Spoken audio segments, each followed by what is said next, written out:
औज़ुबिल्लाहिमिनश्शैतानिर्रजीम बिस्मिल्लाहिर्रहमानिर्रहीम। मेरे अजीज़ तलबा और तालिबात, अस्सलाम वालेकुम। आज हम सीखने वाले हैं जमात छठी, मज़मून हिंदी। नज़्म का नाम है बाली ये धान की। इसके कवि हैं डॉक्टर हनुमंत नायडू। तो आज हम ये डॉक्टर हनुमंत नायडू के बारे में सीखते हैं, उनके बारे में थोड़ी मालूमात लेते हैं। 7 अप्रैल 1933 में उनका जन्म हुआ था। उनकी मृत्यु हुई थी 26 फरवरी 1998। उनकी बहुत सारी रचनाएं जलता हुआ सफ़र, मेरी गज़ल, मशाल, नीला अंबर, साथी मेरा आदि बहुत सारी कल्पना। उनका परिचय है, आप गज़लकार के रूप में प्रसिद्ध है। प्रस्तुत कविता में खेतों का महत्व और किसान के श्रम को अनमोल बताया गया है। आइए हम कविता की ओर बढ़ते हैं। पहला पैराग्राफ, खेतों में झूम रही बाली ये धान की। खेतों में झूम रही बाली ये धान की, झमक झमक चलती जो बेटी किसान की। झमक झमक चलती जो बेटी किसान की। खेतों में झूम रही बाली ये धान की। कवि ने बाली किसे कहा गया है? गेहूँ, जौ, धान आदि के पौधे के उस भाग को कहा जिसमें दाने लगते हैं। गेहूँ के पौधे के ऊपर वाले भाग में जिसमें दाने लगते हैं उसे बाली कहते हैं। और धान किसे कहा गया है? धान किसे कहा गया है? जिसके बीज में से चावल निकलता है उसे धान कहा गया है। धान की बाली खेतों में ऐसे झूम रही है जैसे किसान की बेटी झमक झमक करते हुए चल रही है। ये 4 लाइन समझ में आई। अगली 4 लाइन, बूंदों ने प्यार दिया बरखा ने पाला है, चंदा ने रूप दिया सूरज रखवाला है। बूंदों ने प्यार दिया बरखा ने पाला है, बूंदों ने प्यार दिया बरखा ने पाला है, चंदा ने रूप दिया सूरज रखवाला है। चंदा ने रूप दिया सूरज रखवाला है।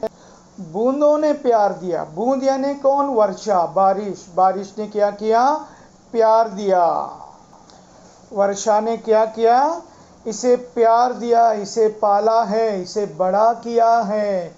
और रात में चाँद ने इसे अपना रूप दिया है। रात में चाँद ने इसे अपना रूप दिया है और दिन में सूरज ने इसको रखवाली की है। और दिन में सूरज ने इसकी रखवाली की है। इसीलिए कवि ने कहा है, बूंदों ने प्यार दिया बरखा ने पाला है, चंदा ने रूप दिया सूरज रखवाला है। अभी तीसरा पैराग्राफ, छाया है मंडप सी नीले वितान की, खेतों में झूम रही बाली ये धान की।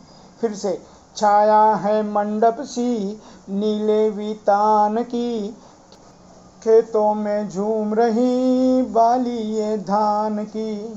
खेतों में झूम रही बाली ये धान की। चौथा पैराग्राफ, पेड़ों पर पंछी हैं, मेंढों पर शोर है।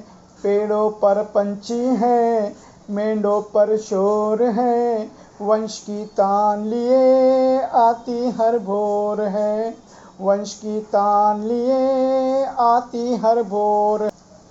पेड़ों पर पंछी चाव चाव कर रहे हैं, मेंढों पर शोर है।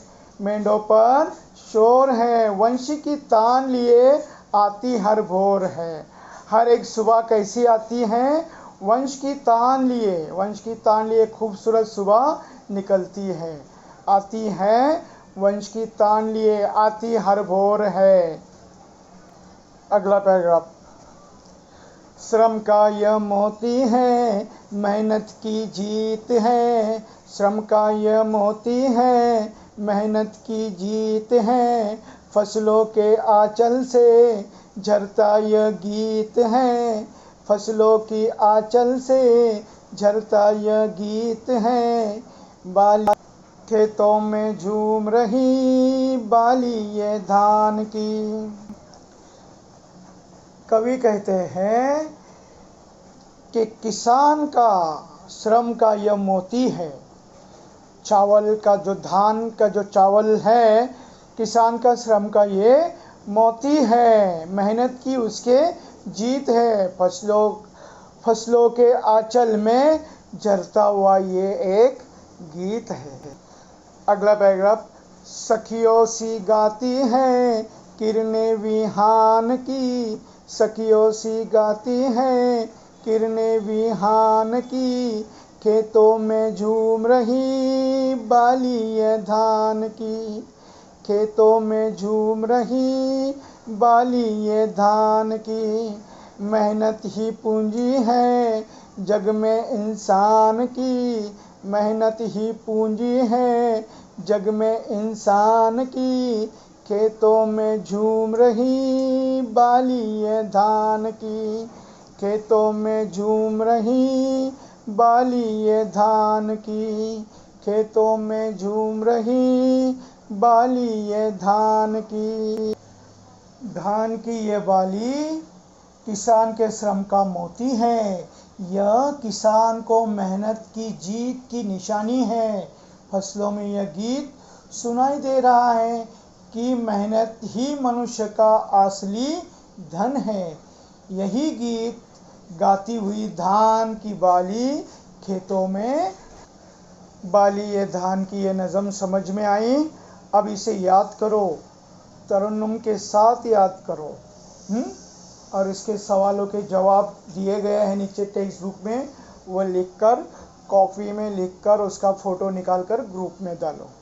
समझ में आया? चलो, अल्लाह हाफिज़। अगले लेसन के टाइम में मिलते हैं।